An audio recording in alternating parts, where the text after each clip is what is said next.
¿He logrado averiguar lo del traductor? No, la verdad es que no he vuelto a averiguar, no volví a preguntar con esta misma chica por ahora. Voy a ver si en Argentina lo consigo. Entonces estoy esperando a ir. Si Dios quiere, voy en diciembre. Vamos a ver cuánto tiempo me quedo. No sé si por ahí capaz un mes o más o menos. Nosotros estamos haciendo, es probable que nos vayamos entre el 25 de noviembre y el 1 de febrero. En toda esa fecha van para Buenos Aires. Estoy tratando de armarlo para los primeros, la última semana de noviembre, la primera semana de diciembre y la primera semana de febrero hacer cursos y estar allá. Ah, bueno, yo voy a estar allá. Cualquier cosa. Y Laura quiere hacer un tema más de pastas que quiere hacer y vamos a estar en una fábrica de pizzas que queremos montar en Miami, pero vamos a estar ahí con los dueños, ella analizando el negocio, a ver. Entonces estoy analizando a ver si me voy todos esos días y aprovecho y también voy a Santiago. Pero las cosas se mueren en el 15 de diciembre y ya está muerto todo hasta Mm, 20 de enero, 1 de febrero, así que es como Claro, aprovechar yo los primeros 15 días. voy por las vacaciones nada más, pero si sale algo allá, ya estoy. Yo creo que nos vamos por ahí el 7 de diciembre, como hasta el 7 de enero más o menos. Claro, y en esas fechas que no hay casi alumnos, bueno, yo creo que sí va a haber. Nos vamos a poner a hacer un estudio con Babaitis, que es un cirujano plástico, y con Stefan Dalila, que es otro cirujano plástico de Chile, y con Felice, que es otro. O sea, hay cosas para trabajar allá y hacer estudios. No, Aprovechar. allá nos vemos. Allá nos vemos. ¿Cómo está, Gustavo? Doctor Tan, ¿cómo está? Buenas noches, Muy doctor bien, muy Capote. bien.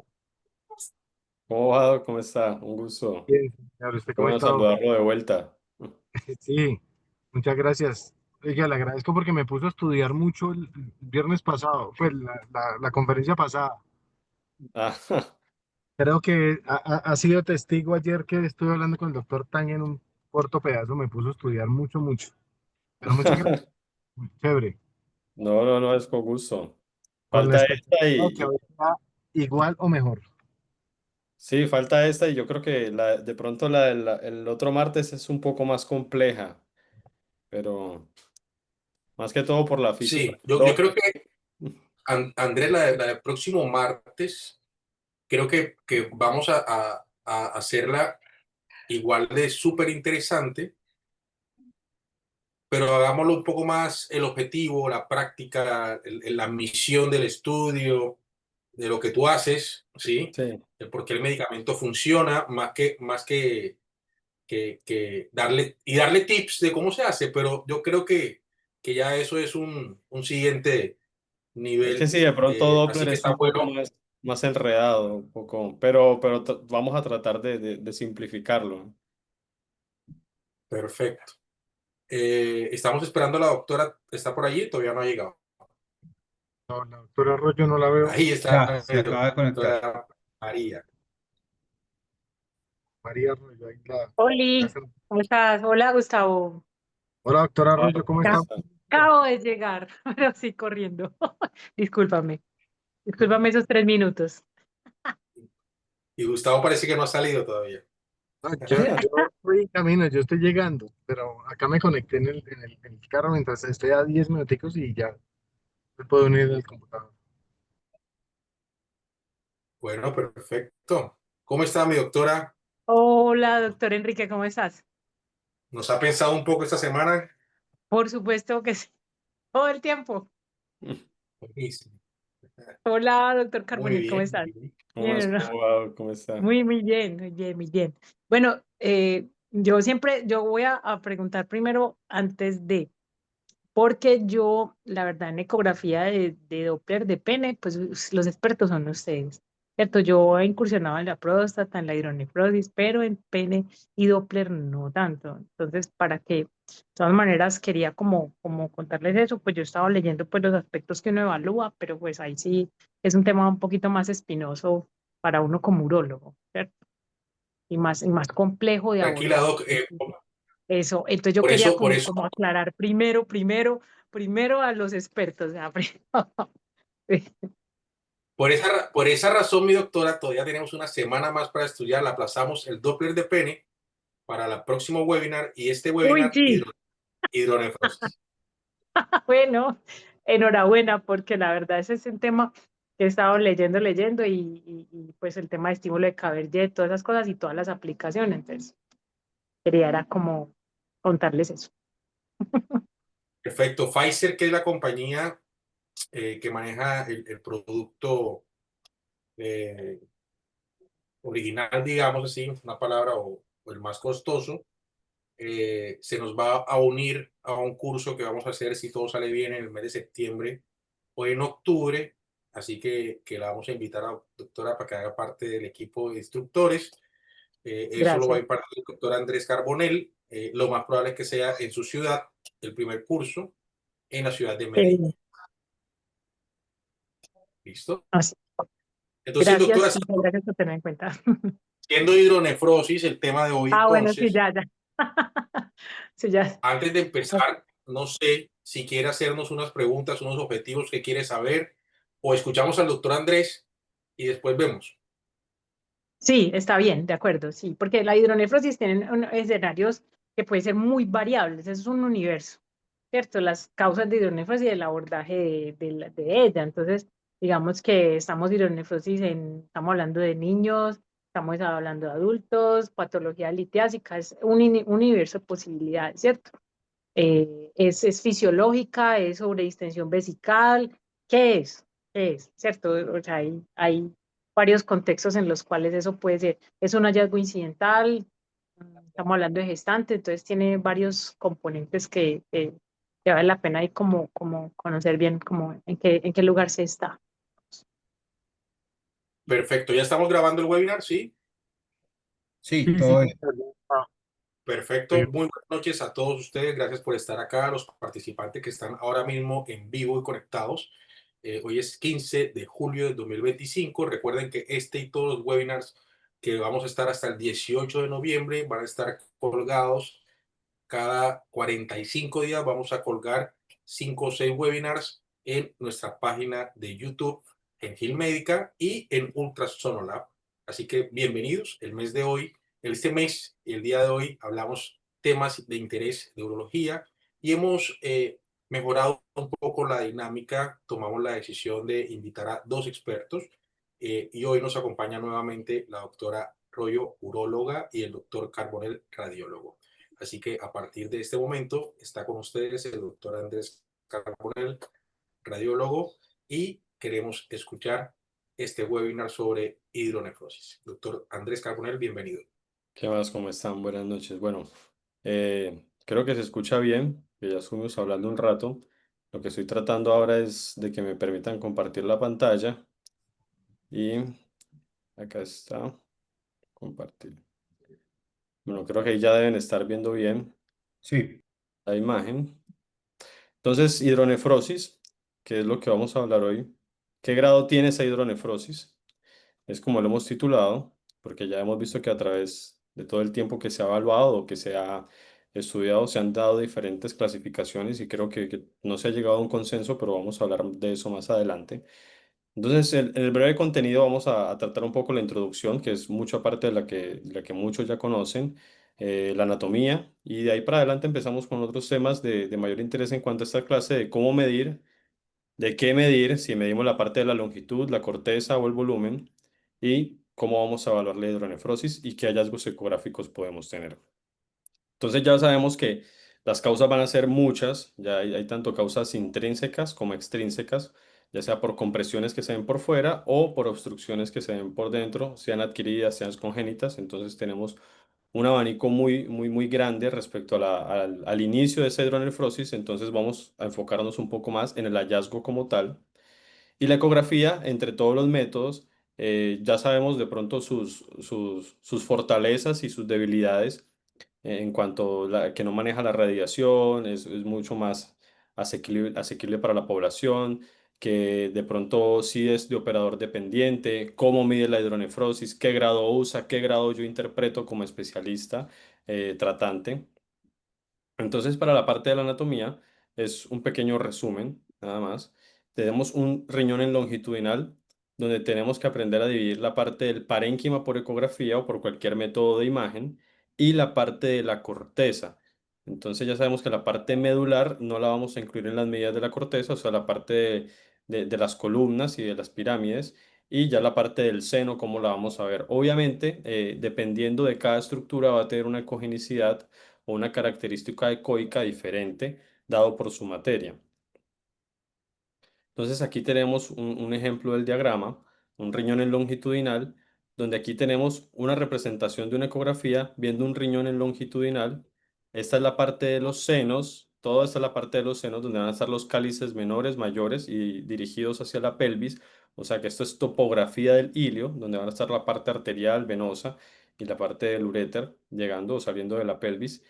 Y en esta representación del diagrama vemos, representado con la P, todo el espesor del parénquima, tomando la parte medular de las pirámides y de los senos, de las pirámides y de las columnas renales, y la línea que nos separa aquí es lo que vamos a medir como la corteza o la cortical. Es muy importante caracterizarlo por ecografía porque es una herramienta que de pronto tiene mucho uso para diferentes patologías renales, como inclusive la parte de la hidronefrosis. Entonces acá tenemos otra representación ecográfica para ver un poco, visualizar un poco la anatomía, donde está la parte de los senos hacia el centro, o sea que esta sería la topografía. Si este es el hígado, esta es la parte donde va a estar el espacio de Morrison, que si lo vamos a ver ocupado de líquido o no, después de procedimiento, ya sea por por un procedimiento de nefrostomías o por biopsias, buscamos si hay una extravasación de la parte del líquido. Y aquí tenemos un corte axial. Ese es un corte longitudinal, un corte axial. Entonces, vemos la íntima relación que tiene con las estructuras, que ya lo vamos a ver más adelante. Y justo acá, bueno, vemos los cambios de ecogenicidad. Vemos que acá tenemos un hígado que de pronto se ve mucho más ecogénico. Eso es porque tiene una esteatosis. Nosotros lo usamos como referencia al parénquima renal. Pero este parénquima también depende de ciertas patologías o de ciertas complicaciones o de qué tanto esté sufriendo el riñón. Puede aumentar su ecogenicidad similar a como vemos que ha cambiado la ecogenicidad del hígado patológico por esteatosis o por infiltración grasa. En la parte renal obviamente sería por otras causas. Entonces aquí vemos la diferencia entre la parte del parénquima, esta es la parte del seno, entonces ya tenemos toda la parte del seno, esta es la parte medular del parénquima y esta es la parte cortical del parénquima, donde lo vamos a tomar desde alguno de las pirámides hacia la parte periférica.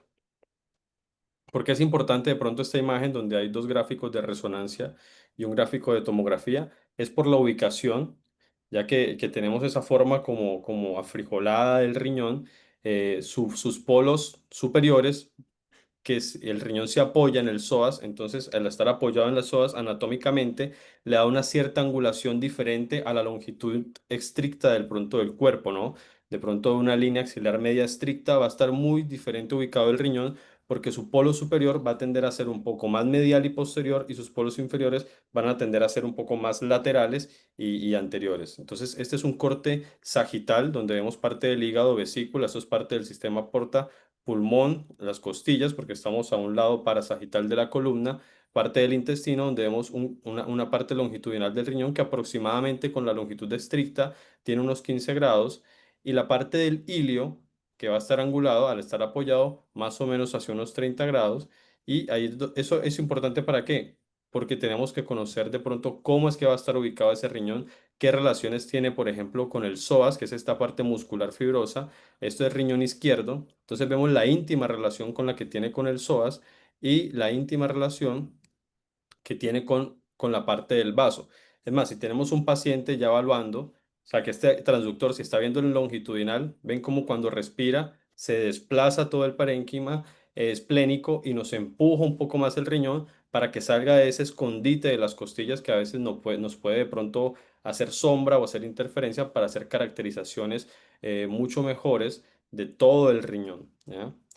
Y es importante esta parte para poder tomar una buena longitud y poder ver bien los polos superior e inferior para tomar una medida estricta longitudinal y poder ubicar también, cuando giramos el transductor, ubicar la parte axial o la parte del corte transversal. En este riñón derecho vemos que también tiene una buena posición sobre el psoas y la relación que tiene con la parte hepática y la parte de la fascia, ya sea Gerota o Zuckerkandl, si es la parte anterior o posterior respectivamente, que se encuentra relacionado al riñón, o el espacio de Morrison, como se le suele llamar también, para de pronto buscar lesiones post procedimientos que hayan generado algún escape de líquido, o ya sea por algunos otros procesos no inflamatorios, o a veces los pacientes con una nefropatía crónica tienden a tener una reticulación de la grasa, en este caso en ecografía le llamamos un aumento de la ecogenicidad de la grasa perirenal. Reticulación es más un término de tomografía por esa forma de red que nos da en la imagen.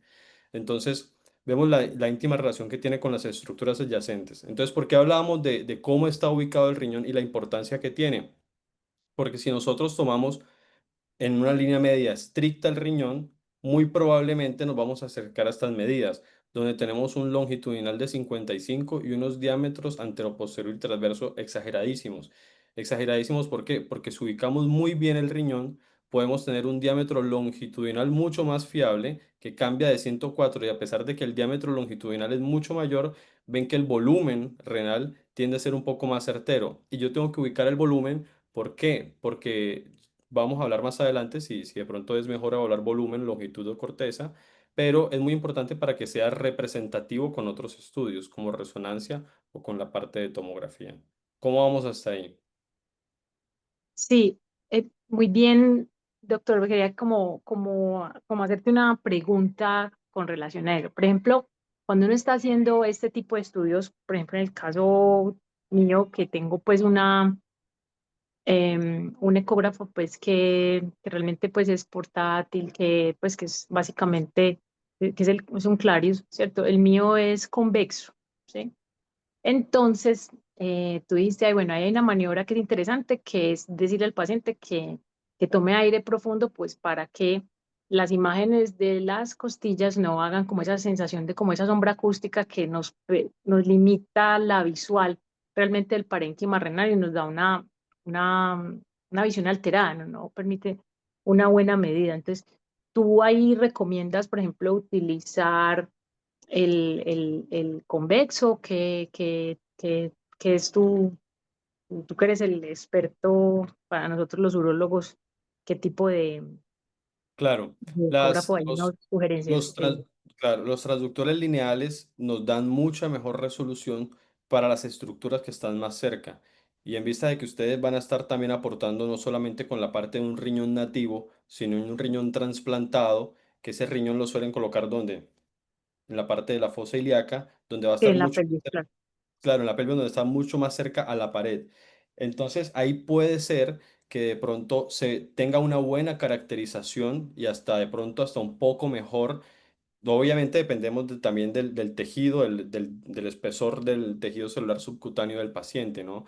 Pero va a tener una mejor caracterización hasta de la parte renal, la parte pélvica, ver un poco más la diferenciación entre las pirámides y las corticales, ver mejor un poco el espesor cortical, caracterizar qué ecogenicidad y qué de pronto espesor y ecogenicidad tenga esa corteza como para verlo. Ahora, en un riñón nativo, que de pronto sí se encuentra un poco más retroperitoneal, más cerca de la columna, donde tenemos parte del parénquima hepático, ahí sí un convexo, o sea, sí o sí de pronto con transductores que lleguen hasta frecuencias de 5, 6, 7, 8 megahertz, 9, ya de pronto 12 se hace un poco más difícil, que de pronto tienden a ser un poco más los lineales, pero los convexos suelen verlo muy bien y lo lindo de la ecografía en el abordaje renal es que es en vivo, o sea, si no lo vemos por un lado en línea media axilar, nos vamos un poco más posteriores.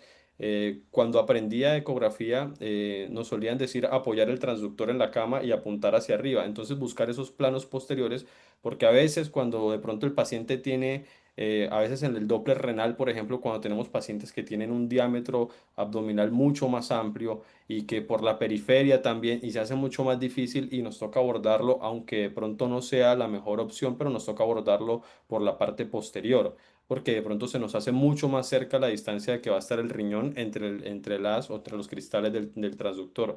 Entonces, es ver qué riñón voy a evaluar. ¿Es un riñón nativo o es un riñón trasplantado? El trasplantado puedo verlo y caracterizarlo un poco mejor con la parte lineal también, o sea, me puedo apoyar Obviamente si el riñón es único y ha trabajado mucho, pues es un riñón que de pronto se agranda o toma una forma más vicariante y de pronto en el transductor lineal no voy a entrar toda la imagen, pero sí puedo caracterizar su tejido un poco mejor. Pero si ya es un riñón nativo, sí o sí es mucho mejor de pronto abordarlo con la parte del transductor convexo y para verlo y evadir esas costillas, pues buscar planos más posteriores o pedirle al paciente que respire. Si ya se hace mucho más difícil, a veces coloco el ejemplo de la parte renal porque es de pronto donde tenemos que caracterizar mejor el riñón. Entonces, a veces en la parte renal, uno le pide al paciente que se coloque de medio lado y usamos como el hígado como ventana. El hígado a tener su estructura de pronto sin aire que nos obstruye también la parte intestinal, usamos como ventana, se llama. Entonces el hígado nos ayuda a alumbrar un poco, no como una vejiga, pero sí nos ayuda de pronto a ver un poco mejor la parte renal. Usamos el hígado y lo usamos desde la parte anterior en un paciente que está en decúbito o si no podemos ahí, podemos al estar en decúbito lateral abordar por otro lado posterior. No sé si eso responde un poco a la pregunta. Sí, sí, así es. Y de pronto, pues, cuando uno tiene un elemento de estos, como mirar la parte, pues eso lo tiene usted más depurado, pero cuando uno está en ese proceso de utilizar ese tipo de traductores, mirar el puntito o la muesca que tiene, ¿cierto? Sí. El ecógrafo para que usted esté orientado en qué es arriba, qué es abajo, Claro, que yo es muy estaba importante. buscando el transductor como para hacer un Ah, ejemplo, no lo encuentro porque ya debe sí, estar guardado el ecógrafo, pero yo lo que hago es que toco la punta. ok. Yo sé Si que muchos me equipos permiten, traen muesca, muchos equipos traen luz, muchos equipos traen muchas cosas. A veces la pantalla muesca se o puede punto. invertir. Entonces, yo lo que hago es toco una punta. Toco la punta de este lado, la pantalla de este lado tiene que estar haciéndome luz, por así decirlo. Se oscurece Claro. y ya que hago o viceversa. Y ya sé que estoy del lado derecho o del lado izquierdo. Entonces, así es como personalmente me ubico y se me ha hecho mucho más fácil de pronto estar mirando el transductor, que la de la muesca sirve, ojo, no es que no sirva, pero es pues en lo personal se me ha resultado mucho más fácil así, agarrando diferentes equipos, o sea, ya agarro cualquier equipo y es ya como un vicio, directamente es lo primero que hago para estar ubicado en cómo voy a tener el transductor para colocar lo superior al lado derecho y lo del lado derecho del lado derecho y viceversa, lo inferior en conjunto. Así es de los tips más, pues que para ustedes es muy común, pero cuando uno está en ese proceso es importante. Es como lo primero que hay que hacer es, Pueden empezar a usarlo, mirar la muesca y claro, confirmar la miro tocando una de las exacto, puntas y del... ahí empiezo, exactamente, sí, Ahí, doctor. ahí- ahí aprovecho, no era la intención de este webinar, pero aprovecho. En el segundo webinar que hicimos, que está colgado por allí, que se lo voy a mandar a la doctora, justo hablé con Gustavo ayer y hablamos de este tema, ¿no? Que hay que organizar y enseñarle algunos tips. Pero yo en octubre de 2023 grabé unos videos, los cuales se publicaron en enero del 2025, que se llaman Ultrasonotips. Y el primer tips se llama lado derecho, lado derecho, lado derecho. Ese primer tips es el lado derecho del traductor, el lado derecho de la pantalla, el lado derecho del paciente. Y el segundo tips es siempre girar a las manecillas de reloj. Ahora, lo que era derecho es superior y lo que era izquierdo es inferior. Y la muesca, efectivamente, es importante, pero por ejemplo, este traductor no tiene muesca. Entonces, el tip más importante es, además de saberlo, es tocar el traductor para que se ilumine, como dice el doctor, en el lado derecho. Recuerden que el lado derecho de la pantalla es porque la pantalla nos mira a nosotros. ¿Ok? La pantalla nos mira a nosotros. Entonces, el lado derecho de la pantalla que realmente es el lado izquierdo de lo que nosotros estamos viendo. Pero ustedes van a tener todos esos links, todo lo que están acá con nosotros, los urólogos. Vamos a mandarle estos links para que ustedes empiecen a tener los tips de la ecografía básica de los fundamentos, que son súper importantes para poder tener una estrategia de evaluación en estas clases, por ejemplo, como en cómo revisar eh, el riñón. Así que ahí están los tips. Vamos a dárselo a todos los que estén acá conectados, los ultrasonotips. Doctor Enrique, disculpa que te interrumpa, ¿qué transductor tienes tú ahí en las manos? ¿Me podrías enseñar? Para yo, a ver, muéstrame qué tienes ahí, para yo conocer un poco. Ese Ok, traductor es un traductor que todavía está, bueno, lo acaban de registrar en Colombia, ¿sí? Tuve la ok, fortuna de ser el primero que lo tiene en Colombia. Y este es un traductor que se llama PALHD3. Ese sí. traductor tiene dos traductores en uno. Entonces yo tengo aquí de 1 MHz a 15 MHz. Entonces tengo baja frecuencia y alta frecuencia en un solo traductor. Ah, ok. Ustedes Sí, están viéndome a mí en la imagen y les muestro el mío. Sí, sí, sí. este T3 El es un mío convexo. es un convexo y me parece muy bueno porque tiene la muesca, todo eso que le estaba mostrando ahorita, que le permite orientarse uno con mucha comodidad, ¿cierto? Es muy versátil en eso porque cuando uno pues no es radiólogo y es urólogo y está en su proceso de aprendizaje de usarlo, pues le resulta muy cómodo. El mío es un convexo porque pues para los intereses míos en este caso, pues busqué esta alternativa, pero eso es muy interesante. Perfecto. Perfecto. Creo que de los tips más interesantes va a ser ese de las manecillas del reloj. Creo que eso girar va a ser importantísimo porque es de pronto en el afán de uno de evaluar el paciente y de encontrar, se pierde un poco, gira y uno no encuentra, capaz uno va para un lado y la imagen va para otro y generalmente suele suceder porque el transductor se ha invertido, lo hemos invertido con la mano para el otro lado y nos queda al revés la imagen. Entonces, creo Así que es. ese sí va a ser la girar con las manecillas del reloj para cambiar de un plano sagital a un transversal o axial, va a ser importantísimo. Bueno, entonces, ¿qué evaluaríamos? Longitud cortical o volumen. En el 2014 hicieron un estudio donde se evaluaron un grupo etario, elderly patients, o sea, un grupo etario de alrededor de los 80 años, donde tenían más o menos 7 años ese grupo, 44 eran masculinos.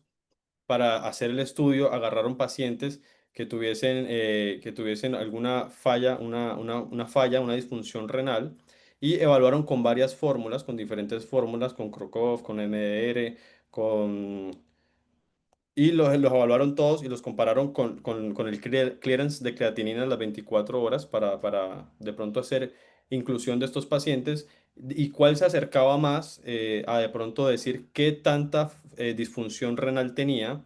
Entonces compararon la función renal con los diferentes métodos, ya sea por la parte epidemiológica de la falla renal crónica, el MDR o con el CROCOV, y este era el que tenía muy, muy buena relación o el que tenía más alta relación para decir, listo, este paciente está con una disfunción renal y tiene tanto y lo ubicamos en tal grupo. Entonces, la relación era mucho mayor que los otros métodos, aunque todos tenían el mismo intervalo de confianza de P. Después, lo que hicieron fue agarrar y decir, bueno, ¿qué vamos a medir? ¿Le vamos a medir la cortical área, el área cortical, o le vamos a medir volumen? Y en esa búsqueda, de ese estudio, después de haberse hecho la hipótesis de con cuál se valoraría mejor, y la parte del volumen renal tuvo muy, muy buena relación, fue la que mejor relación tuvo al decir, y con una P muy significativa al decir las características del volumen me pueden hablar de que un paciente está cursando con una disfunción renal, con una alteración de la función renal. Entonces, creo que entre los tres, hay otros estudios de la parte que comparan longitud y cortical que vamos a ver más adelante, pero creo que de los tres, sí o sí, sería evaluar el volumen. Yo cuando de pronto aprendí esa parte, de ahí para adelante, aunque tome un poco más de tiempo, toma un poco más de tiempo, una foto más de tiempo, dos caliper más de tiempo, pero creo que es mucho mejor, el panorama que puede tener o que se puede dar de la caracterización del volumen a solamente la longitud. Y en el 2010, 4 años antes, habían hecho era de qué era mejor para ellos y evaluar la parte del espesor cortical o respecto a la longitud. Entonces, otra vez ganó la parte de Crocov encima de la MDR y entre las dos, evaluando la corteza renal o la longitud, la que tuvo muy buena relación fue la parte de la corteza muy por encima de la parte de la longitud. Entonces, creo que son los parámetros más importantes y creo que deberían estar esos dos parámetros en cada reporte radiológico, de la parte renal, de la parte de cualquier ecografía de la exploración renal, tanto el volumen como la parte de la corteza y no aisladamente la longitud. Y entrando ya en la parte de hidronefrosis, entonces a través de los años hay muchos estudios, Han salido muchas categorías, perdón, muchos grados que se han clasificado, pero hasta ahora todavía creo que no hemos encontrado uno en el cual tengamos todo el personal que hacemos diagnóstico por imágenes o que tenemos alguna habilidad ecográfica respecto a todo el grupo que aborda la parte tratante. Entonces, en comparación de todos esos estudios, en el 93 más o menos empezó con la parte de la Sociedad Fetal de Urología a clasificarlos, si era por los senos, si era por dilatación 1-2A, la parte de la dilatación de los cálices menores, si ya abordaba la parte piélica, calicial mayor, calicial menor, si ya abordaba de pronto toda la parte de los cálices, ya se borraba casi que la parte de los senos y ya si había un adelgazamiento cortical, entonces iban ascendiendo los grados, pero no solían tener medidas, entonces y a veces se hacía muy difícil caracterizar por ecografía si realmente era un 1 o un 2A. Después el radiólogo comenzó a tomar mano en esto y a decir, bueno, podemos abordar también y sumar la parte del diámetro anteroposterior, y comenzaron a clasificarlo de una parte muy similar, donde se hacía difícil igual caracterizar los primeros grados y de pronto ya se parecía mucho más a lo anterior visto.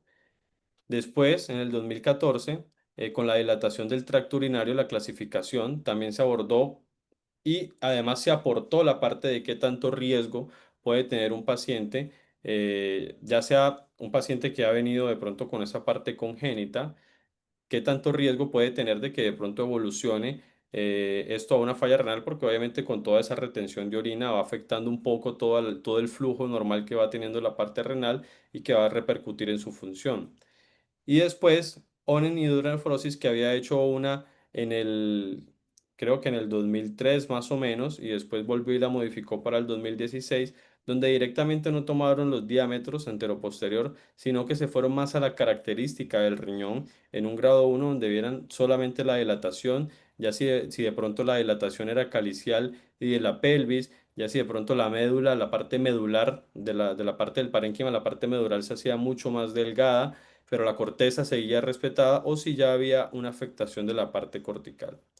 Entonces, entre tantos grados en el 2019 publicaron este estudio que realmente, o sea, si realmente se reporta la hidronefrosis o los científicos, nosotros como parte médica científica, tomamos qué grados. Entonces lo que hicieron fue recoger en PubMed del 2017 para adelante, 2016, 17, 18, ya que habían agarrado los grados de la UDT, de la dilatación del tracto urinario, para poder evaluar si realmente la gente, o sea, la gente había optado por usar esto o por qué grados usaba. Y se encontraron, la primera sorpresa fue que el gran porcentaje de todos los estudios publicados, la gran mayoría, ni siquiera tomaban un grado de hidronefrosis específico. O sea, no clasificaban, sino que daban las características de qué tenía el riñón para decir, o sea, tiene dilatación piélica, dilatación de cálices mayores, un parénquima de tanto, una corteza de tanto. Entonces caracterizaban más de lo que encontraban en la imagen, y de las versiones más viejas de los grados, o por así decirlo, las más conservadoras, y no las más viejas, de la Sociedad Fetal de Urología, casi que obviamente la mayoría usaba ese método. Después, el segundo método utilizado fue directamente decir el diámetro o medirlo con la parte del diámetro anteroposterior, pero solo el 5% venía usando el UTD o la parte de la dilatación del tracto urinario. Entonces, ¿qué realmente grado usamos? Entonces, la otra pregunta fue, ¿cómo se mide entonces? Entonces, de todos estos grados, este fue publicado en el 2023, y lo que hicieron fue agarrar estudios anteriores, y de esos estudios, por un tiempo también hicieron con dos médicos a ciegas de medir en las tres diferentes partes, en la parte intraparenquimatosa, en la parte de la pelvis y en la parte extrarrenal, y ver si realmente en consecuencia de los pacientes que venían con alguna patología de hidronefrosis, ya sea por una obstrucción de la unión pieloureteral o algo, o sea, cualquier patología. Entonces, ¿cómo era el seguimiento de esos pacientes respecto a las medidas? y la verdad es que no se encontró una diferencia significativa en decir es mejor seguirlo por el diámetro anteroposterior medido en la pelvis o es mejor seguirlo en el diámetro a nivel de extrarrenal o intrarrenal. Entonces es más como el grupo hospitalario lo lleve. Si los radiólogos y los urólogos que practiquen la ecografía vienen de un método y no cambiando el método, de un método llevando cómo categorizar ese paciente y casi que cada institución comienza a tomar alguno de los grados, así que es prácticamente con el que mejor se adecue o con el que mejor haya una relación de comunicación entre el tratante y la parte diagnóstica. Y ahora sí, pasamos a la parte de los hallazgos ecográficos. ¿Qué dudas tienen hasta ahí o cómo vamos hasta ahí o qué aportes? Sí, doctor, una pregunta. Entonces, cuando tú estás haciendo pues ecografía para evaluar la hidronefrosis y uno quiere pues evaluar también el segmento del ureter, un tip para ti, pues que tú nos puedas aportar a nosotros de cómo también evaluar, pues cómo seguir el ureter hasta la llegada a la vejiga para mirar si eso también hace parte, pues si también es el trayecto ureteral, cómo se está comportando ahí, cómo Perfecto. lo haces. Perfecto, bueno. La primera decepción es que es casi imposible. Ya partiendo de ahí, ahora tenemos pacientes, porque es que el intestino no nos deja ver. El intestino, esto es intestino, por ejemplo, en esta imagen, esto es intestino.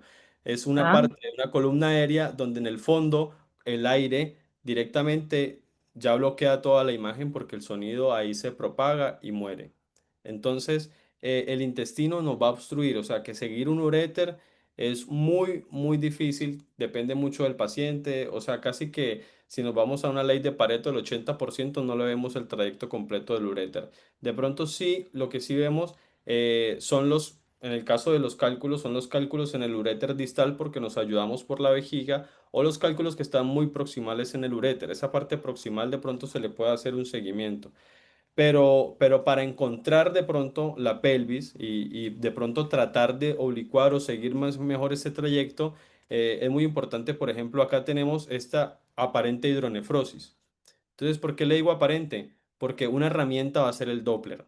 Sí o sí, ponerle Doppler a todo, a toda imagen, más si es líquida, más si es un hematoma, más cualquier imagen, se van a ayudar mucho con el Doppler. Ese cuadrado del Doppler le va a aportar y abrir otro panorama de información, a no confundir la pelvis con la vena renal, a no confundir otras estructuras y poder caracterizar mejor. Ahora, para poder encontrarlo, siempre vamos a tener un riñón que ya vamos a saber cómo encontrarlo en longitudinal y girando en las manecillas del reloj, en la parte central es que nos vamos a encontrar con este corte axial donde ya vamos a ver la parte renal, la parte del ilio que se va encontrando hacia la parte central para poder encontrar la arteria renal respectivamente a la aorta o la vena renal hacia la parte de la cava. Entonces, llevamos de un plano longitudinal, giramos en las manecillas del reloj y nos encontramos partiendo de la parte céntrica, en el mismo punto giramos con las manecillas del reloj y nos encontramos con un corte axial. Y en este corte axial colocar sí o sí el Doppler. ¿Para qué? Para poder caracterizar y definir qué es parte de la pelvis renal. Este es un caso de una pelvis renal normal. Entonces ya después de ahí podemos frizar nuestra imagen y tener una buena caracterización de un diámetro anteroposterior donde lo quieran tomar, pero que lo suelan tomar en ese nivel, ya sea lo que hablábamos ahorita, ya sea en una parte intra, en la pelvis o en la parte extrarrenal. Personalmente yo lo tomo a nivel de la pelvis. sí. Doctor, otra pregunta. Te basas, por ejemplo, lo que dice la cava como muy importante. Cuando tú estás haciendo ecografía, tienes como referente el hígado, también ahí tú sabes que ese segmento, por ejemplo, de la cava, cuando es en su fase retrohepática, te basas en eso para llegar, por ejemplo, a la vena renal, o sea, un tip ahí como con eso Sí, que me genera curiosidad, que es otra cosa que me llamó mucho la atención, sí, como en el curioseando con el Doppler. ecografía. En el Doppler solemos ver sí o sí venas renales para saber si de pronto hay una trombosis, o sea que sí o sí en el protocolo de Doppler tenemos que ver la parte de las venas renales y lo que hacemos es nos podemos ubicar en la parte del epigastrio y encontrando el páncreas y si nos desplazamos un poco a la derecha del paciente, siguiendo el páncreas va a estar la vena esplénica y la vena porta. y detrás de la vena porta va a estar la vena cava acá. O la podemos encontrar abordando por la parte de la línea media axilar, llegando por detrás del hígado hacia el corazón. Entonces ahí ya podemos ubicar al menos la vena renal. Ya después, cuando aprendemos un poco más a tener la dimensión de lo que estoy viendo por cómo está el paciente, podemos ubicar ese trayecto de la vena cava hacia el riñón, hacia el hilio renal. Y ahí es donde vamos a encontrar esos trayectos venosos. Así es como, por ejemplo, también encontramos trayectos de la arteria. Y saber que de pronto las estructuras de la parte renal derecha suelen, no siempre, pero suelen encontrarse un poco más hacia la parte caudal por la ocupación que va a hacer el parénquima hepático a ese nivel. Entonces, es más o menos eso. No sé si por ahí te ayuda un Sí, poco o se enreda claro más. que sí. No, no, no, no, por supuesto. Y otra pregunta, te haces como un poquito, a ver, ¿cómo decir esta palabra que pronto no es como muy radiológica? Un poquito de baloteo sobre esa estructura, uno pues cuando está aprendiendo sobre esa estructura, por ejemplo, presionar un poquito como para saber adicional al flujo, como para conocer mejor, porque cuando, por ejemplo, la cava tú presionas un poco, cuando está llena se puede colapsar, ver el flujo y de pronto eso te puede ayudar a orientarte un poco, o al menos yo trato de hacerlo de Se, esa forma se como para usa. tratar de ubicarme. No, perfecto, es que se usa. Si así Ajá, también podemos hacer evaluación de si un paciente está deshidratado o no, ajá, el volumen. comprimiendo la vena cava. Y no solamente eso, es dinámico, entonces podemos tratar de desplazar. A veces hay colegas que de pronto nos pasamos un poco de fuerza, pero uno trata como, a veces cuando ya uno no encuentra ventanas, trata como de desplazar el intestino que nos hace obstrucción en ciertas zonas o trata de pronto de si hay una ventanita de grasa entre dos estructuras del intestino, uno trata de comprimir para que se desplacen un poco y uno poder tener más luz en ese campo. Entonces, la compresión es una herramienta que se usa en ecografía y es una herramienta que sirve para mirar si comprime o no comprime esa parte venosa, para evaluar el flujo. Entonces, también nos sirve de herramienta para abordar o para visualizar o para explorar una estructura. Y también de Perfecto. pronto, perdón, Ahí, doctor, utilizar como el si quieres, decúbito lateral, por ejemplo, en ese paciente, si lo permite, si su condición lo permite, para, digamos, rechazar un poquito las asas intestinales y tener una mejor visualización, teniendo en cuenta pues la línea axilar anterior, media y posterior, que también te pueden dar otras opciones y te ahorras como digamos el paso por uno asas y otro la sombra acústica que pueden dejar las costillas y limitan la visual. También te Sí, la eso ayuda recomiendo. mucho por lo que hablábamos de la ventana que nos puede ayudar el hígado, o sea, abordar y usar el hígado e inclinar hacia el riñón para usar ese parénquima como ventana. genial. Sí, Ahí claro. quería agregar algo por si quieren buscarlo. La ecografía se hace dinámica, doctores, no se les olvide. La ecografía es dinámica, ¿sí? Y la dinámica, hay dos dinámicas, la respiración y la que ejercemos, ¿ok? Los movimientos intestinales y los que ejercemos. Y hay algo muy importante y que está en nuestro cuarto webinar de este año, que se llama el lenguaje del transductor.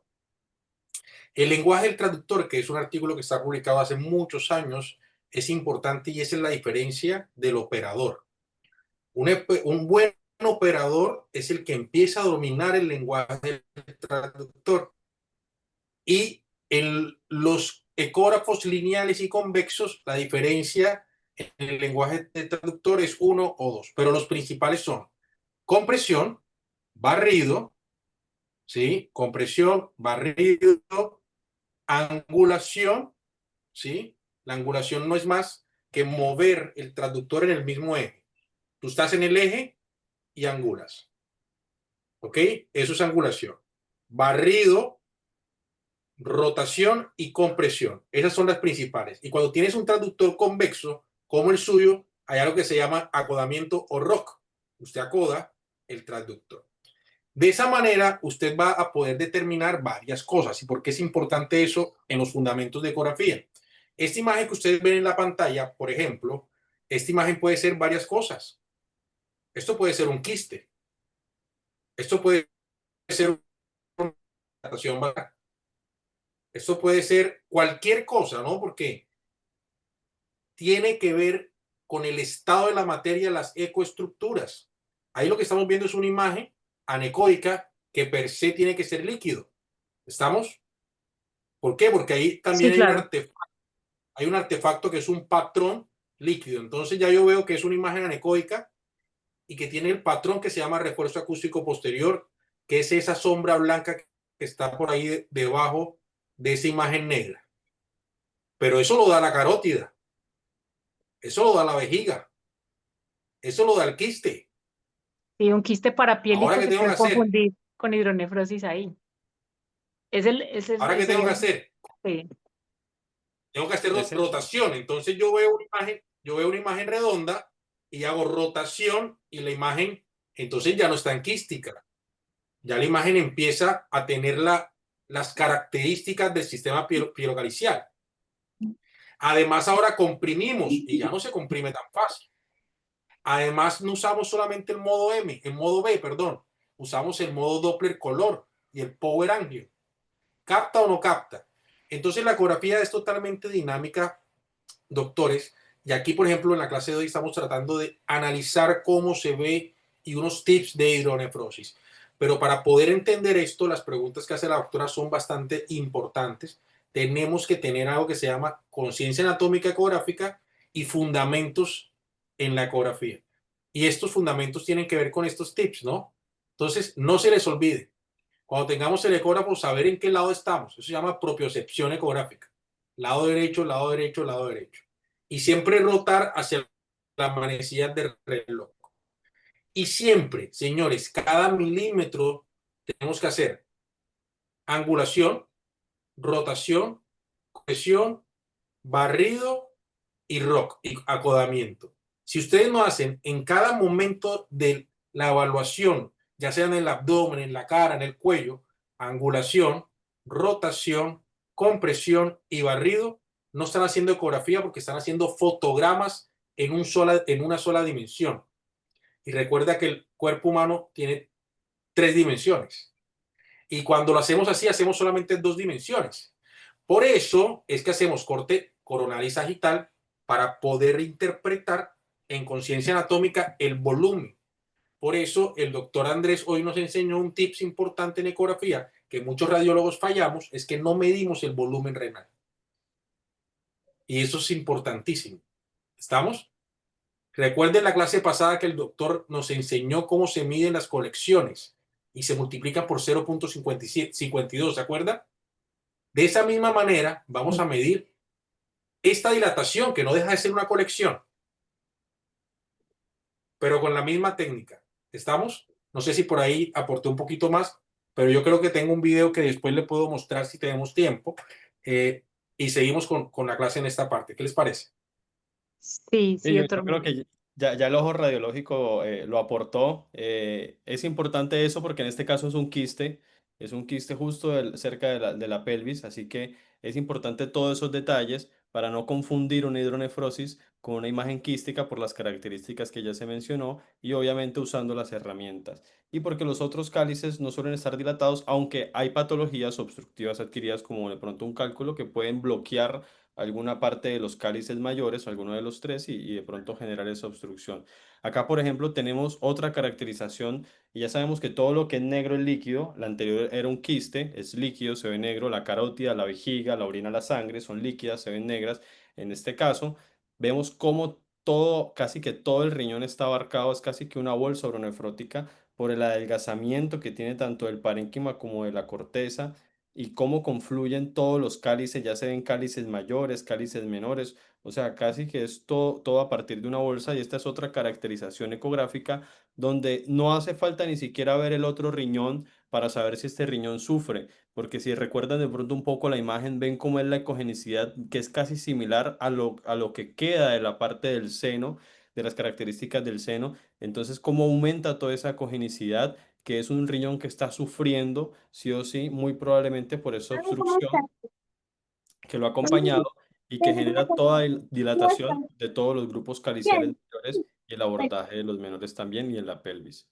Acá tenemos otra imagen, ven que de pronto este riñón no ha tenido un sufrimiento de la parte parénquima tanto como lo tenía el otro. No significa que no lo tenga, porque igual puede también tener alteraciones en la tasa de filtración. Y tenemos una hidronefrosis, vean cómo se despliega toda esa parte piélica, que sí o sí, la recomendación es caracterizarlo y ayudarse con la herramienta Doppler para de pronto estar seguros de esa parte.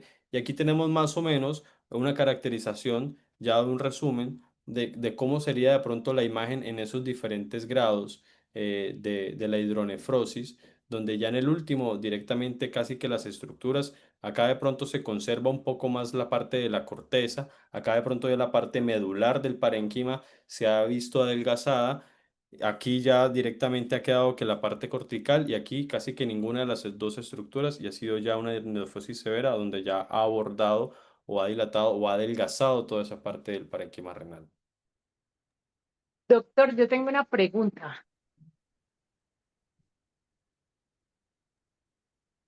Hola, doctor Andrés, tengo una pregunta para ti, que me surge mucho cada vez que veo una lectura de en hidronefrosis. ¿Cómo diferenciar una pelvis extrarrenal, cierto? De una Sí. hidronefrosis. ¿Cómo hacen ustedes ese discernimiento? Pues yo sé pues el tema de pues, que el aporramiento de los cálices, ¿cierto? Porque eso, digamos, no tendría por qué estar si yo tengo una pelvis extrarrenal, ¿cierto?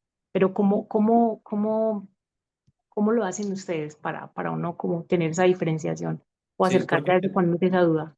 porque tenemos un riñón donde sus cálices y sus estructuras son normales, pero que Ajá. cuando lo llevamos a un plano transversal, esa pelvis está dilatada por fuera del parénquima. O sea, aquí la pelvis viene normal y suele dilatarse o abombarse aún mayor en esta parte de afuera y el uréter después de abombarse así, porque como la pelvis y todos sus cálices mayores han confluido extrarrenalmente, como lo dice su nombre, entonces como han confluido por fuera y no está el parénquima reteniéndolo, la pelvis se da así y ya el uréter vuelve, se adelgaza y el uréter no está dilatado. Entonces, esa visión de la parte pre y post, de la parte pre sería la parte de los cálices y la parte post sería la parte del uréter, nos ayuda de pronto a sacarnos más de la duda y decir, estamos ante una pelvis extrarrenal. Lo difícil es de pronto diferenciar entre una pelvis extrarrenal y un quiste si no podemos ver el uréter. Ahí se nos complica un poco de pronto para de pronto discernir entre las dos. Por eso es importante de pronto seguir esa parte del uréter, ver cómo confluye y cómo el uréter vuelve y se adelgaza y no está dilatado, porque es la pelvis anatómicamente variante que ha tenido esa confluencia por fuera de la parte del parénquima. Gracias, doctor. Muy bien, genial. El riñón es bastante interesante y me gustan las preguntas que salen de esta manera porque evidentemente en la práctica, la doctora Royo, que ya empezó a tener sus prácticas con el uso del ecógrafo, mira todas las preguntas que empiezan a tener de la parte técnica y de la parte de la conciencia anatómica ecográfica. Siempre repito esta palabra porque pues todos sabemos dónde está el riñón y cómo se ve el riñón y cómo probablemente tenemos que ver el riñón, pero en la parte clínica, y ahora vienen las preguntas para la doctora, los urólogos deben tal vez tener una conciencia fisiológica del riñón. Sí, es lo que me imagino. Me imagino que ven un paciente, analizan un estudio, dicen, bueno, este paciente debe tener un riñón en este estado o debe estar sucediendo algo en este riñón, ¿cierto? Entonces, mi pregunta es, ¿ustedes qué sospechan o qué necesitan más bien en un reporte radiológico, un reporte ecográfico, aparte de todo lo que nos enseñó el doctor Andrés? ¿Qué ustedes esperan de un reporte ecográfico en el riñón? Bueno, entre los varios aspectos que uno quiere ver, bueno, es el parénquima renal, ¿cierto? Porque también eso le permite a uno tomar algunas decisiones cuando se habla de hidronefrosis. Uno necesita saber qué tanto parénquima renal tiene ese paciente y qué tanto se puede correlacionar eso con los estudios dinámicos, como los renogramas, ¿cierto? Porque una vez la toma de decisiones en ciertas patologías tiene que estar acompañada de eso, sobre todo cuando hay un deterioro importante de la función renal. La pelvis renal, o sea, si esa renal está fisiológicamente aumentada o si es una ectasia que está dada porque tiene una sobredistensión vesical. Uno a veces cuando se encuentra eso, le queda como la duda, bueno, entonces me tocará repetir el estudio ecográfico a este paciente porque está distendido, está dilatado de ambos lados, es decir, ¿esto a qué corresponde? ¿Cierto? Eso es muy importante saberlo, porque, porque no siempre, uno a veces queda con la duda. Entonces, ese paciente lo pusieron a vaciar la vejiga y esa pelvis volvió a la normalidad, ¿sí o no? ¿Cierto? Entonces a veces el estudio puede que quede con algunas respuestas que no se dan, ¿cierto? Porque técnicamente puede ser limitado. Y lo que hablamos, bueno, ya me quedó muy claro con el doctor Andrés con relación a cuando una pelvis extrarrenal, ese tip me pareció muy interesante aplicarlo porque no sabía cómo buscar yo esta imagen, cómo le doy yo aquí como para saber a qué corresponde esto. Identificación de quistes parapiélicos también. Sí, esos son varios aspectos y sobre todo para cómo hacer el seguimiento en la hidronefrosis, por ejemplo, cuando tenés pacientes que los vas a poner en un protocolo de seguimiento, que lo operaste porque tenía una estenosis de la unión pielo-ureteral. Entonces, ¿cómo hacer el seguimiento ecográfico cuando ya vos has tomado una conducta quirúrgica, por ejemplo? Es bien interesante, ¿cierto? ¿Qué es lo que me va a quedar de todo eso? ¿Sí? Para el seguimiento, ¿cómo hacer el seguimiento posterior a una hidronefrosis que se supone que resolví? ¿Cierto? Que va a quedar una cicatriz, pero ¿cómo la sigo? Sí, Perfecto. Ahí hay una pregunta, no sé, doctor Andrés, si la leyó, sí. o se la leo más o menos por lo que me acordé y tiene que ver mucho con lo que acaba de decir la doctora. Claro, Eh, justo eso iba a decir, que tiene que ver con el tema que tocó la primera parte que habló. Eh, cuando yo personalmente, cuando veo una hidronefrosis, la hidronefrosis, al ser todo dinámico, el riñón también. Entonces, la pregunta es, la leo para el resto si no la he visto, ¿tiene importancia hacer las medidas de la pelvis renal premiccional y después de la parte posmiccional? Si es así, ¿cómo se interpretaría este cambio? Y sucede que a veces uno cuando encuentra en medio de la urgencia de decir veo una hidronefrosis, tengo una pelvis de 15 milímetros de diámetro anteroposterior, entonces veo una vejiga y veo que tiene 700 ml y veo que hay una dilatación bilateral, entonces muy probablemente es por todo este llenado que está haciendo fuerza en retrógrado a dilatar. Le pido al paciente que vaya y orine. Resulta que a veces con los niños más que todo, a veces con algunos adultos puede pasar que en todo ese puje de la vejiga que hace para sacar por la uretra, hace fuerza también hacia la parte de los uréteres en una fuerza retrógrada y puede mantener o de pronto ya no está de 15 sino de 12, pero preferiblemente para tener una mayor certeza sería con una parte donde no haya o una distensión muy marcada, o sea, unos globos vesicales ya 900 y muy seguramente van a encontrar un paciente con un símil de hidronefrosis que en realidad el paciente lo que tiene capaz es una próstata que no le ha permitido orinar y se está haciendo toda esa presión hacia arriba. Sería preferible de pronto hacer esas mediciones con una vejiga vacía para tener una certeza o de pronto si ya es un seguimiento de un paciente que tiene ya una parte congénita con una obstrucción pielureteral y que lo van a evaluar para ver cómo es el seguimiento de esa pelvis, sí o sí sería mejor en vacío y no tanto cercano a la posmicción porque a veces más en esos pacientes que de pronto tienen una sensibilidad por el compliance o por la complacencia que puede tener ese uréter en la parte piélica. Entonces no hacerlo inmediatamente a la micción, pero sí sería muy preferible medirle una parte posmiccional. Yo tengo otra pregunta. Genial, perfecto. Ahí quiero hacer una pregunta a la doctora y a los radiólogos. El doctor Alberto Sará es un amigo que es radiólogo de la ciudad de Barranquilla. Está también la doctora Duitama, son radiólogos y siempre nos acompañan. Pero ahí le hago una pregunta técnica a los radiólogos, que en este caso el doctor Andrés me contestará, y a la doctora, que es la que solicita el estudio. Aquí tenemos un sistema que es un sistema CUPS, ¿cierto? Y yo el sistema CUPS, que son los códigos únicos de prestación, por los cuales tenemos un nombre de un estudio y un valor a pagar por ese estudio, que me imagino que el que puso esos valores tiene que ser un contador, porque no representa lo que nosotros hacemos.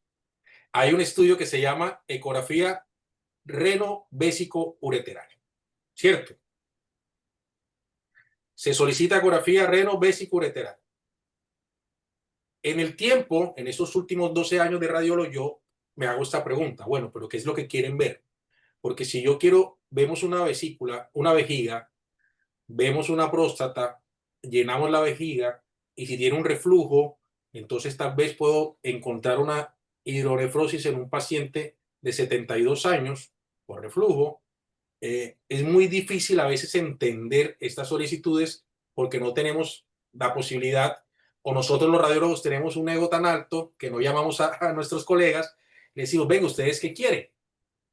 Mi pregunta es, doctora, ¿ustedes qué quieren con este estudio? ¿Quieren que hagamos primero vejiga, próstata? ¿Quieren que hagamos vejiga, próstata, riñón antes y después de micción? Porque eso tiene que ver mucho con la pregunta y resuelve muchas cosas, más que todo pacientes geriátricos que van a tener este detalle. Y hay signos ecográficos porque podemos utilizar el Doppler color para ver si hay un reflujo o no. Ya esos son tips interesantes en ecografía. Pero ¿cómo sería lo adecuado para nosotros revisar, inclusive ustedes haciendo ecografía? Si queremos ver toda la integridad, riñón, uretres, uretra, vejiga, todo el tiempo del paciente para ayudar al paciente, ¿cómo sería fisiológicamente lo adecuado? Pues lo que uno quiere ver es pues toda la estructura completa y sobre todo porque pues el tema de oportunidad con los pacientes es fundamental. Quieres ver la cortical, quieres ver que no haya hidronefrosis, quieres ver cómo está el grosor de la vejiga, quieres ver el volumen de la próstata, el índice de presión prostática, el residuo posmiccional, ¿cierto? Eso es lo que tú básicamente quieres ver, por ejemplo, en un paciente adulto mayor como algo global, ¿cierto? Es como lo general. Porque a veces tú quieres otros detalles con relación a próstata, que ya lo hablamos en el web anterior, que hablábamos de volumetría de próstata, que era ya como más específico para definir conductas quirúrgicas, ¿cierto? Pero uno quiere ver el espesor de la cortical, o sea, los cambios de nefropatía, que algunos pueden ser cambios de nefropatía crónica, otros de nefropatía aguda, ¿cierto? Y correlacionarlo con la información que el paciente te está dando clínicamente y las pruebas diagnósticas de laboratorio que acompañan eso, como básico. Lo del reflujo, pues a veces no sé, pues yo no, ahí no tengo como mucho conocimiento en cómo evaluarlo bien, por lo que le decía el doctor en cuanto al seguimiento del trayecto ureteral, que si es complejo para ustedes que son expertos, para uno puede ser un poco más complicado, ¿cierto? Pero es como en general. Pues en adultos, en niños sí es importante tratar de ver el trayecto ureteral hasta su llegada a la vejiga en lo posible, y si le puede a uno medir a veces el jet ureteral, es muy interesante. Eso no sé cómo se mide, porque la verdad siempre me ha llamado la atención, me ha generado mucha curiosidad. ¿Cómo se mide el jet ureteral? ¿Cómo? Yo lo he visto, pero no sé cómo se hace, porque aleatoriamente me he encontrado, o sea, porque pongo el ecógrafo y veo pues como ahí, como la eyaculación de la orina en la vejiga y la veo porque, porque me habito a buscarla, pero técnicamente me gustaría saber cómo lo hace. Yo generalmente lo espero en un paciente que, por ejemplo, es como sumarle, es como sumarle. Yo la verdad no lo reporto siempre, no sé si siempre les sirve, pero si tengo un paciente con hidronefrosis izquierda, en la evaluación el paciente ha tomado líquidos, siempre está produciendo agua, eh, pues la orina con el líquido que ha tomado siempre está produciendo, entonces siempre en algún momento se alcanza a ver el jet miccional con el recuadro del Doppler. Con el recuadro del Doppler, el Doppler lo que mide es movimiento, no es que mida la sangre nada más, lo que mide es movimiento. Entonces, o el Power Angio, en esa caracterización del movimiento, el jet que entra a la vejiga se ve sí o sí, o sea, no hay chance de errarle a eso, a menos de que coloquen una escala en el Doppler por error y la tengan como en 70, 80 velocidades de centímetros por segundo, pero generalmente no sucede ni en el automático. Cuando uno prende el Doppler casi que siempre está entre velocidades de 20 y 30, entonces sí o sí va a capturar ese jet. Y yo generalmente suelo hacerlo cuando hay pacientes por sospecha de urolitiasis y que tengan una hidronefrosis de algún lado o que ha venido con el dolor. Espero en esa exploración de una vejiga que está distendida, obviamente, no en una vejiga que ya tiene una represión escasa, porque pues ahí no se va a de pronto a enriquecer mucho más esta imagen de ver ese jet saliendo por la parte de la unión ureterovesical. Ese jet es muy interesante, sobre todo, como lo dice el doctor, en litiasis. Y, por ejemplo, yo las veces que puedo verlo es un llenado de 200, 250, si acaso, pues que permita pues que no se colapse ese meato fisiológicamente para poder ser evaluado. Es un llenado que debe ser como fisiológico y le da a uno una buena cuenta indirecta, sobre todo cuando uno quiere hacer seguimiento en pacientes que tienen, por ejemplo, un reimplante. Por ejemplo, en un reimplante ureteral y usted quiere evaluar esa competencia de ese reimplante, a veces le va sirviendo un poquito ese jet para ver indirectamente qué tan bien fue quedando eso, ¿cierto? Que era ese mecanismo antirreflejo, qué tan bueno le fue quedando cuando usted hizo esa técnica en algún momento. Parece que Claro, sí también o sí sirve para eso. con la vejiga llena, sí o sí, Así es, al así menos es, con una buena distensión para poder observar bien esa imagen. así es. Hay una pregunta Pero que saludo. hay muchas, es muy interesante. Aquí hay una pregunta, doctor Andrés, de la doctora Duitama. En pacientes en pacientes pediátricos, me imagino, ¿qué protocolo sería más adecuado? ¿Valorarlo mejor con vejiga llena, teniendo en cuenta que es difícil con ellos? Sí, la primera pregunta, porque ahí veo que son dos, la primera pregunta es qué protocolo se está tratando desde el 2014 con la dilatación del tracto urinario, el UTD, se está tratando de pronto de que se use un poco más, pero hasta ahora no se ha logrado. Yo creo que esa pregunta de qué protocolo sería más para la institución donde esté y preguntarle al urólogo con qué se guían más ellos, con qué clasificación entre las que vimos anteriormente. Pero lo que sí aporta o el consejo sería la parte de la UTD es porque ellos aportan en su clasificación un riesgo de qué tanto este paciente va a tener de pronto a futuro una proyección o orientar un poco en porcentaje, porque no es una proyección exacta, pero en un porcentaje de qué tanta falla va a tener o qué tanta falla no va a tener y va a regresionar y va a tener de pronto una regresión de su patología a la normalidad. Entonces, la clasificación de la dilatación del tracto urinario o el UTD, yo creo que aportaría mucho, creo que enriquece mucho más la parte en pacientes pediátricos. Valorarlo con vejiga llena y depende de lo que quieran, o sea, si lo que se quiere es ver un pre y post, si quiere caracterizar la vejiga, sí se hace un poco difícil. eh, Obviamente, si es neonato se hace mucho más difícil. Creo que contarías más con el chance de justo encontrarlo con la vejiga llena, con una vejiga de 10, 15, que sería una vejiga para ellos bastante bien distendida, como para poder caracterizarla, pero sí sería mucho mejor, obviamente, y también de lo que se requiera, ¿no? Si son pacientes que de pronto para la micción o que obedecen un poco más, pacientes de 9 años, de 7 años, creo que 6 años, 5 y puede ser, tienden a obedecer un poco más esa orden de retención y que a veces ya entran al consultorio desesperados y uno trata es de pronto priorizar a esos pacientes porque sabe que de pronto se hace más difícil tener, pues, tener esa vejiga llena o medir la parte posmiccional. Hola, hola.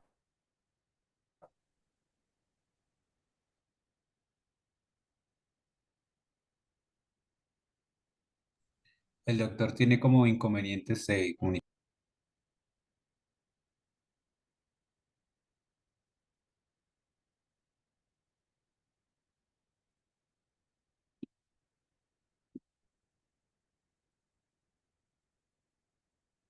Bueno, creo que soy yo estoy, No, estamos estás bien. bien, es el doctor Tan. Ah, sí. Bueno, no sé si de pronto del grupo de ahí surge alguna otra pregunta. Eh, De ahí preguntando a la doctora Patricia, al doctor Alberto.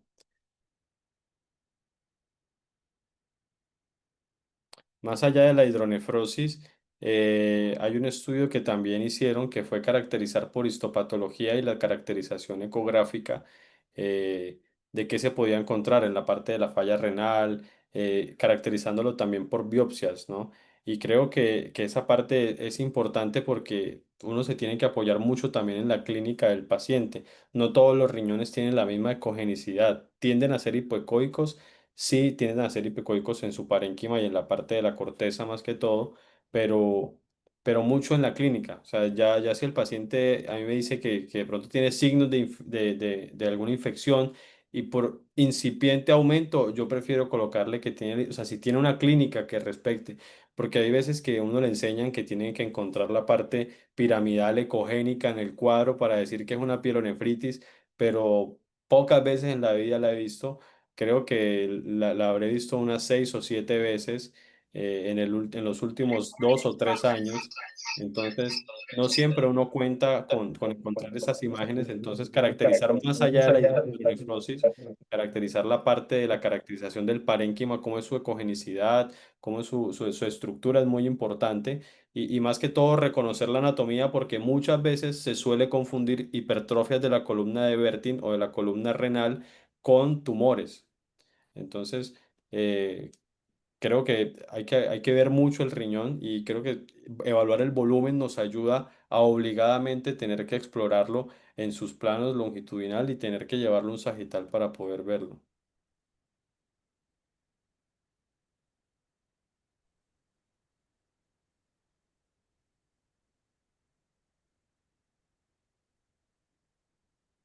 Listo, doctor Doctora, Carlos. hicieron una pregunta que de pronto usted puede ayudarnos a contestar.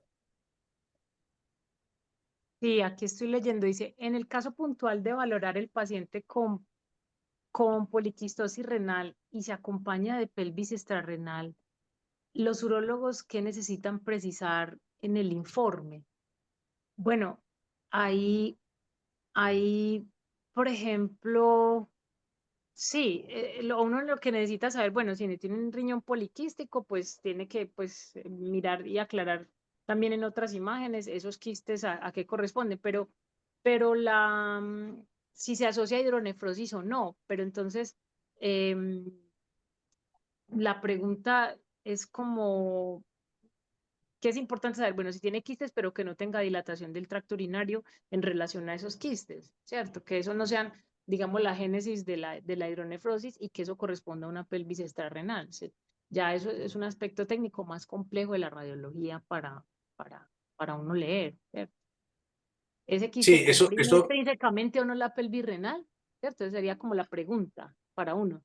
¿Esos quistes comprimen extrínsecamente la pelvis renal o no? Perdón, es que comprime extrínsecamente la pelvis perdón, o es hidronefrosis. Ahora sí, corregí la pregunta. ahí esa pregunta, hay algo que es importante y como para ir cerrando este tema. Recuerden que los quistes no deja de generar un volumen, o sea, un efecto de masa, y depende de su volumen y su ubicación, puede generar una compresión extrínseca o intrínseca. Y esto lo empezamos a aprender en quistes en niños. Cuando tuve la oportunidad de estar en el hospital de niños Ricardo Gutiérrez, empezamos a entender el comportamiento de los quistes, muchos de ellos, y la definición de poliquiste. Sí, la definición de poliquiste también es importante porque ha cambiado un poco en el tiempo. Así que eso tenemos que tenerlo presente. Y para cerrar, hay un par de cosas que habíamos hecho hace muchos años y quisiera preguntarle a los doctores qué les parece.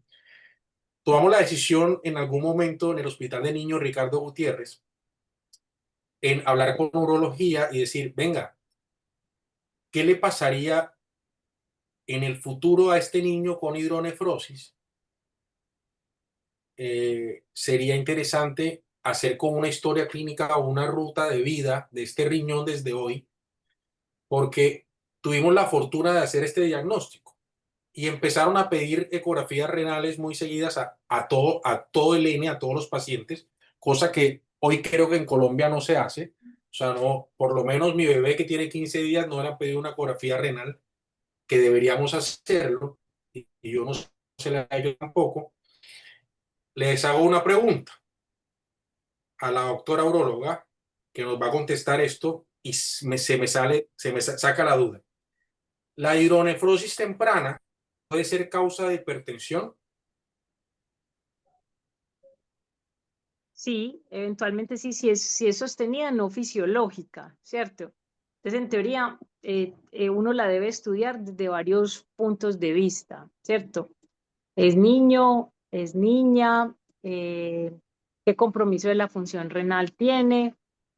Esa hidronefrosis se debe acompañar de estudios dinámicos, ¿cierto? Porque es que no todas las hidronefrosis necesariamente, ¿cierto? Corresponden a eso, es qué grado tiene, se infecta o no, cómo es la dinámica miccional, clínicamente cómo está orinando el niño, y eso lo lleva a uno a veces a combinarla con otros estudios, ¿cierto? Que son las cistografías y los renogramas, ¿cierto? Porque a veces la toma de decisiones puede no ser sola, ¿cierto? Sino es, ¿la encontraste? Sí.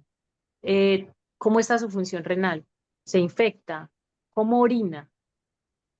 ¿Qué tanto, cómo es, si me entiendes?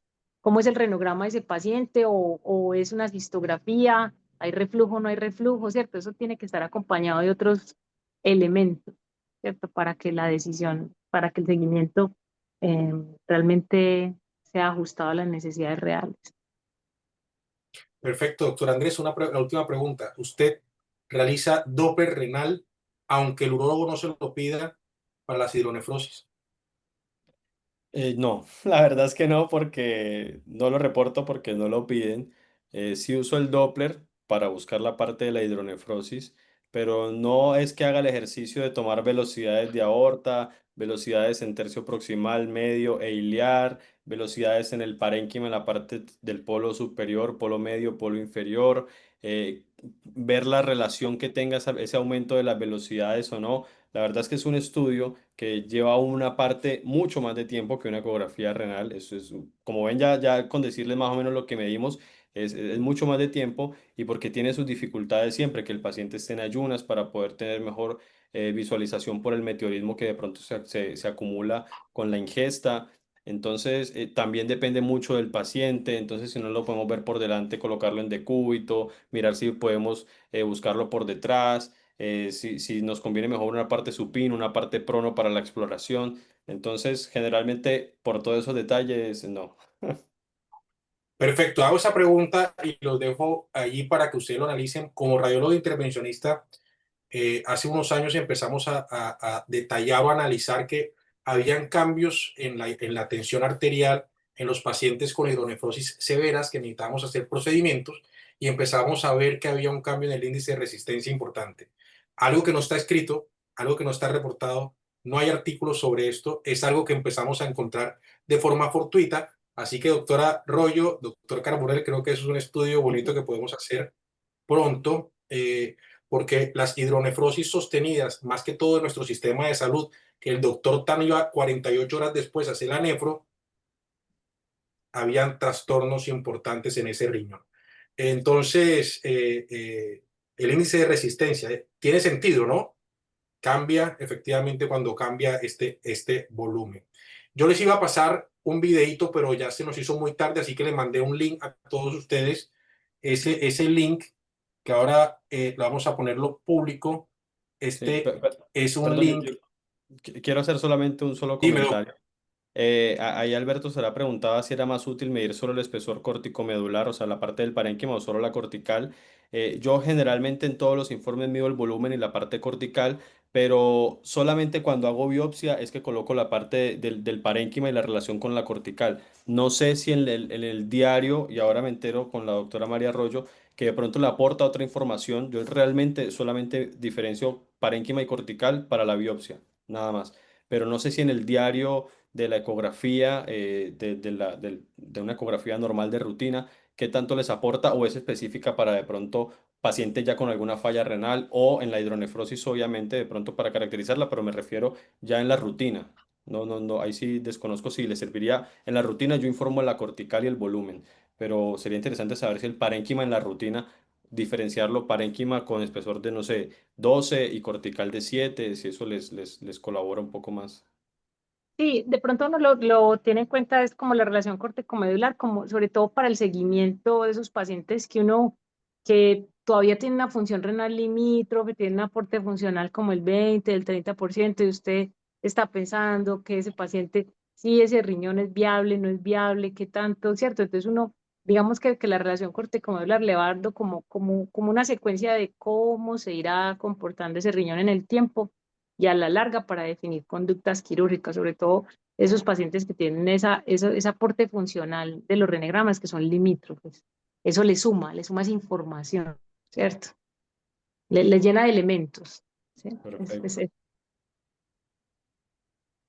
Perfecto, yo creo que hay que organizar un super protocolo renal, cambiar el tiempo de hacer la ecografía renal, porque es que el riñón, tuve la oportunidad de estar con un doctor que se llama Jorge Rico, no sé si lo conocen, es nefrólogo, fue el pasado presidente, y ahora está muy presente lo que se llama enfermedad cardiometabólica renal, ¿cierto?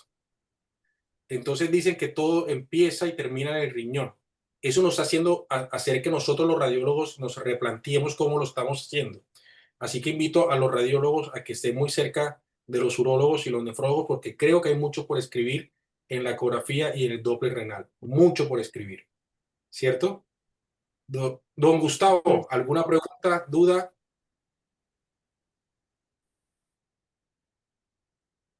No, doctor, más que pregunta y duda, es invitar a los asistentes a que, porque el tema es muy extenso, hay muchos trucos y seguramente en una hora, hora y 20 no se pueden eh, abarcar. Y que todo está relacionado a eso que hablábamos usted y yo ayer, y era que las sesiones uno y 4 que están dentro del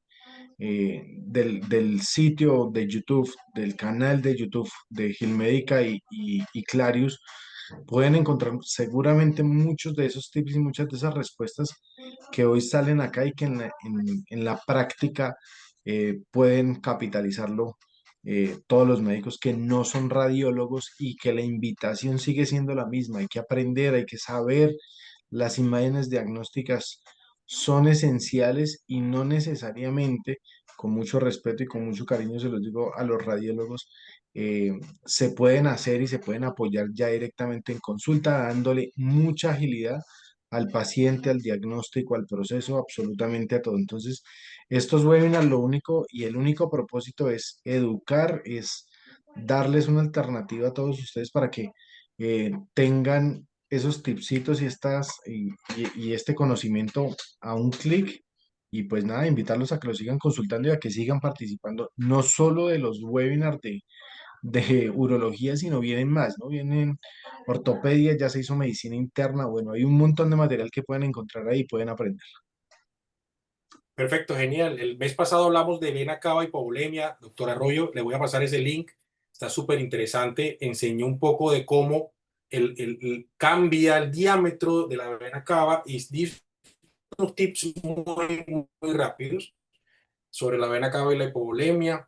Los primeros son cómo funciona la ecografía, lenguaje del traductor. Está muy chévere. Sin embargo, yo creo que esto que se está formando acá sin querer, queriendo, dijo Chespirito, con el doctor Andrés Carbonell y la doctora Arroyo, quisiera tener la oportunidad, Gustavo, y esto es para ti, tenerlos a ellos haciendo un debate de este tipo con pacientes reales en la ciudad de Medellín. Así que ojalá podamos hacer una actividad presencial en la ciudad de Medellín muy pronto con los urólogos de la ciudad de Medellín. Ahí comprometemos a la doctora Arroyo que invite a los urólogos amigos, a los Claro que cirujanos sí. generales y a todos los radiólogos, porque nos vamos a preparar muy bien, porque el tema de urología nos gusta mucho y más nosotros que nos estamos poniendo viejitos. El próximo tema nos interesa. Entonces, el próximo tema es Doppler de pene, y es un tema que tiene que ver con Doppler de pene para enfermedades, digamos, complicaciones principalmente de la edad, que esperemos que no nos pase, ¿no? Pero el tema que viene es un tema interesante porque nosotros los hombres tenemos una debilidad para poder hablar de algunas catástrofes. Y una de las catástrofes más importantes es la impotencia, ¿cierto? Si viene el Doppler dinámico de pene, que va a hablar el doctor Andrés Carbonell la próxima semana, y una infidencia, este mes se lo dediqué al doctor Andrés. El doctor Andrés hace parte activamente de nuestro equipo académico y es el que va a manejar de alguna forma muchas áreas, principalmente Doppler vascular. Van a escuchar, es un experto en Doppler, bastante interesante, así que estando en la misma ciudad, la doctora Arroyo, van a hacer un buen match allá en Medellín, y todo lo que estén en Medellín, espero, Gustavo, entonces que podamos hacer estudios en urología, queremos publicar, hay muchas cosas para publicar. Los radiólogos que están acá y quieran participar, tenemos a la doctora Duitama, que si mal no estoy está en Tunja, al doctor Sarak, que está en Barranquilla, y muchos otros, los urologos que se quieran sumar. La idea de estos webinars no solamente es hablar de tips and tricks y trucos y ver cómo hacemos ecografía, y los que no son radiólogos traten de mejorar la calidad de sus consultas y planificación de sus procedimientos, es poder hacer un equipo de trabajo y hacer investigación, porque creo 100% que hay mucho por escribir en todas las áreas. Y urología, como se dan cuenta, pues nos interesa mucho, es algo que a mí me gusta mucho porque me ha tocado tocar muchos riñones para hacer procedimientos percutáneos. Tuve la oportunidad de hacer trasplante, ecografía de trasplante en el Italiano un par de semanas, y eso fue una locura. Imagínate Andrés, todos los domingos hacíamos 20 ecografías de trasplantes renales, una locura. En Colombia no hice ni uno. En los últimos 12 años no hice ni uno. Miren el nivel. Entonces estamos para aprender mucho y esperemos que esto les haya gustado. Ya ayer Doctora, empezamos a trabajar, doctor. Ya tranquilo que eso, después de que venga el congreso de, como se lo dije ayer, después del congreso de urología, ya vamos para Medellín. Cuente con eso. el Congreso de Urología es en Bogotá, Es en la ciudad de Cartagena del 21 al 23 de agosto. Entonces entonces vamos a ahí estar tendremos a la allá. doctora Arroyo. No sé si el doctor Andrés tendrá la posibilidad de venir, o si no, nos los traemos un poco, si puede. Todos los que estén aquí cerca, tratamos de ver cómo pueden entrar a chismosear la agenda académica. Deberíamos hacer una alianza con la Sociedad de Urología y los radiólogos, con la ACR, para que los radiólogos no paguen y vayan a esas clases. Es que eso falta, ¿no? Esa alianza, ¿no? Ahí podemos empezar a hacer esos campos y esos espacios. Yo creo que son muy interesantes y esto finalmente lo que ayuda es a mejorar la atención y la calidad en la medicina. Bueno, muchas gracias. Hoy se extendió un poco más, nos podríamos extender porque realmente el riñón es muy interesante, y no solamente es interesante de evaluar, sino lo complejo de nuestros resultados. O sea, los resultados sí cambian vidas, ¿no? Medir mal una cortical, medir mal la hidronefrosis cambia vidas porque cambia las decisiones de los nefrólogos y los urólogos, y realmente puede impactar de forma positiva o negativa en un paciente. Yo aprendí con el tiempo a ser un poco más agresivo, y eso también no es tan bueno porque, por ejemplo, puedo excederme en mis BRATs, puedo excederme en mis TRATs, pero en nuestro sistema de salud me volví un poco más agresivo en todo lo que hago, y eso a veces no está bien. Pero bueno, esa es mi postura hoy. Así que agradezco a todos los que se quedaron, a todos los doctores que están aquí en el vivo y los que van a volverlo a revisar en el canal de Hill Médica y nuestro canal Ultrasonolab. Ahí les dejé un link en el chat. Ese link es para que vaya a unos ultrasonotips que tenemos colocados hace unos 2 o 3 años en nuestro perfil, pero dimos una charla de ultrasonotips hace unas semanas atrás que también están allí, para que ustedes empiecen a leer un poco más sobre cómo hacer ecografía, que es el fundamento principal. Doctor Carbonell, como siempre, muchas gracias por lo que nos está enseñando, y nos vemos el 22 de julio. No se lo olvide, a las 7 para el Doppler de pene. Doctor Arroyo, muchas gracias nuevamente. Gracias, doctor Enrique, Muchas gracias, doctor gracias, Carbonell, doctor gracias, Arroyo, Gustavo. doctor Carbonell, Buenas feliz noches, noche. muchas gracias a usted. Gracias, Bueno, pásenla muy bien. Luego. feliz Chao. noche. Lo Adiós. mismo. Chao, chao. Damos por finalizado el webinar.